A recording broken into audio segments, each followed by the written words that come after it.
Hello and welcome to today's video. Today we're going to look at the eternal problem in Spanish of the difference between ser and estar. So this is a problem because really for English speakers we only have one verb in English, the verb to be. Whereas in Spanish they have ser or they have estar. And they can't be used interchangeably. We have to use them in the correct situation. So some situations we need ser, some we need estar.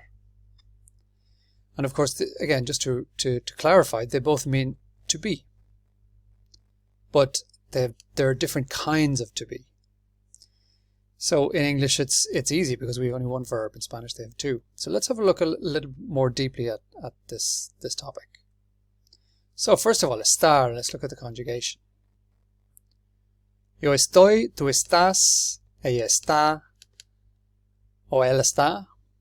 Nosotros estamos, vosotros estáis, ellos están. So normally we will conjugate it without the pronouns. Estoy, estás, está, estamos, estáis, están. So that's estar in the present tense. The differences apply to all tenses, but we're just going to have a look at the present just to keep it simple. So let's look at so that's estar. So we'll look at ser in a second. Let's look at the situation for estar and when we use estar. Número uno, ubicación. Ubicación sounds like a complicated concept, but it's not. It's just location, where something is. ¿Dónde está? So we always use está with ¿dónde? Por ejemplo, el libro está en la mesa. El libro está en la mesa. We can see that here.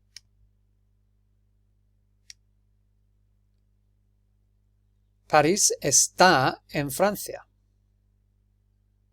So it's still the same for any geographical location. París está en Francia. We're talking about where we need está. Número dos. Emociones. Emotions.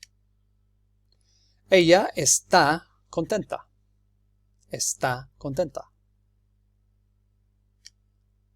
Emotions are feelings, really. Está triste.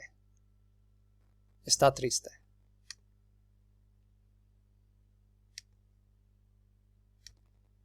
That's two. Number three, estados temporales, temporary states. So, por ejemplo, tenemos la cocina está sucia. Está sucia.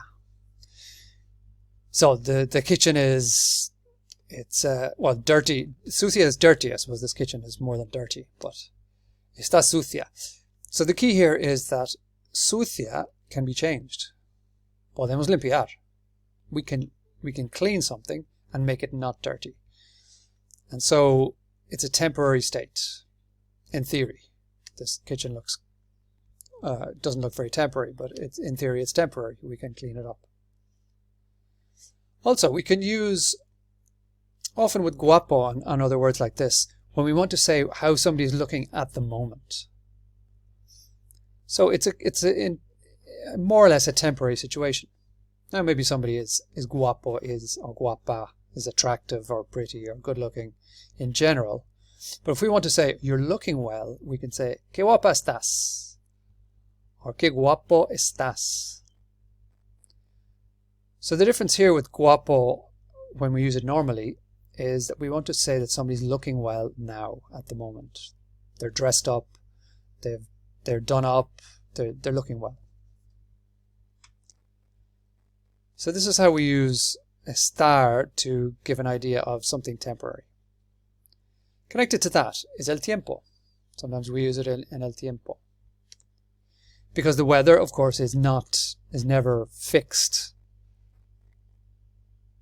If it's cloudy, we can say está nublado. Because, of course, the cloudiness will pass one day. So it's a temporary state. So el tiempo is connected to un estado temporal.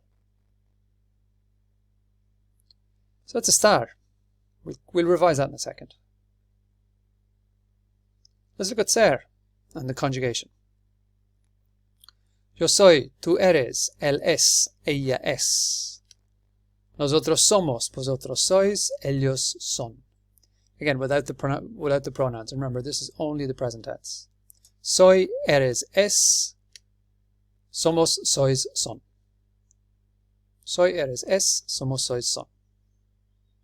So that's the verb ser. So let's look at when we use ser. Descripciones.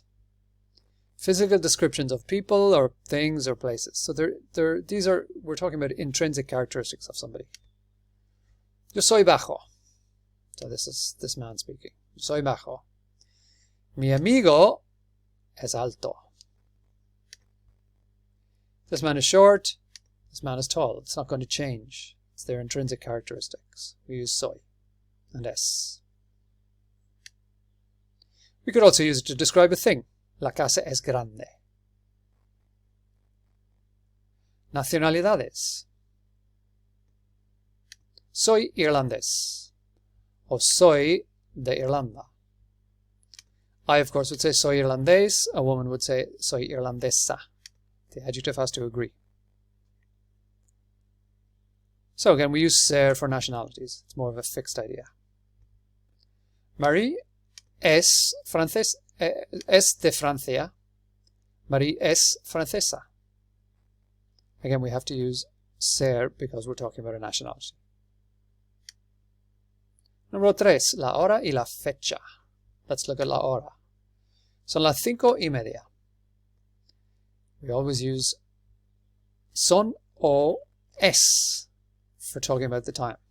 Son for the plural hours, and remember we would say es la una. But it's nearly always son. So that's la hora. This is la fecha. Hoy es sábado, el 10 de marzo. That's la fecha, the date. And of course, again, we use ser, es. And profesiones. Professions, jobs. Carla es enfermera. Ellos son cocineros. Ellos son cocineros.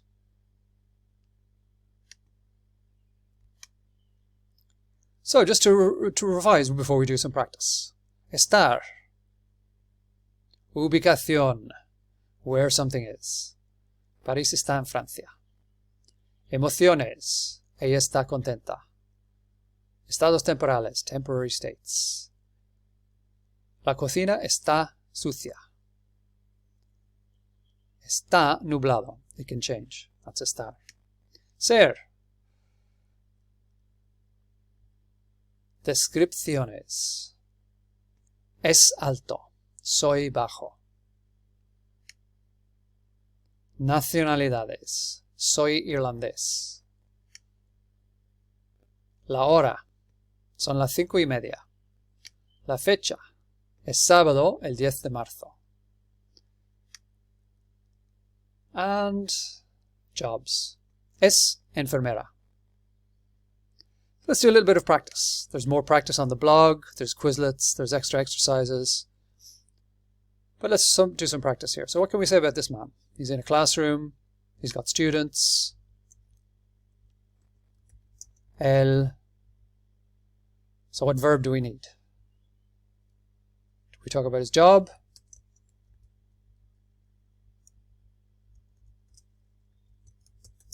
Él es profesor. We have to use es because it's a job. These are the rules. We stick to them. There's no problem. So we want to describe her state, how she feels. So we start with ella. Do we use es or está? Talk about being tired. Ella está cansada. Exactamente. Está cansada. Again, because it's an emotion, it's a feeling, we have to use estar. Sam. We're going to talk about his nationality. This is Sam. Sam es Americano. We know of the nationality, we have to use es.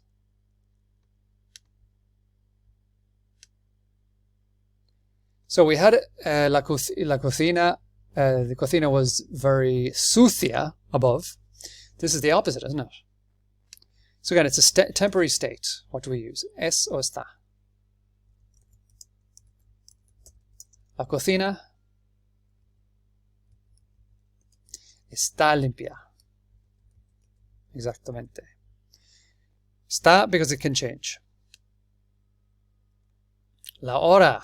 What do we use? Ser o estar. For la hora, always ser.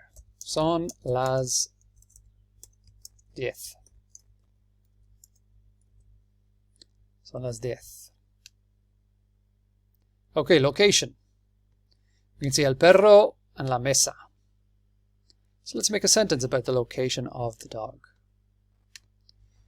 So what do we use? Eso está for location. El perro está debajo de la mesa. Always for location, está. Description. We want to describe the cat. El gato.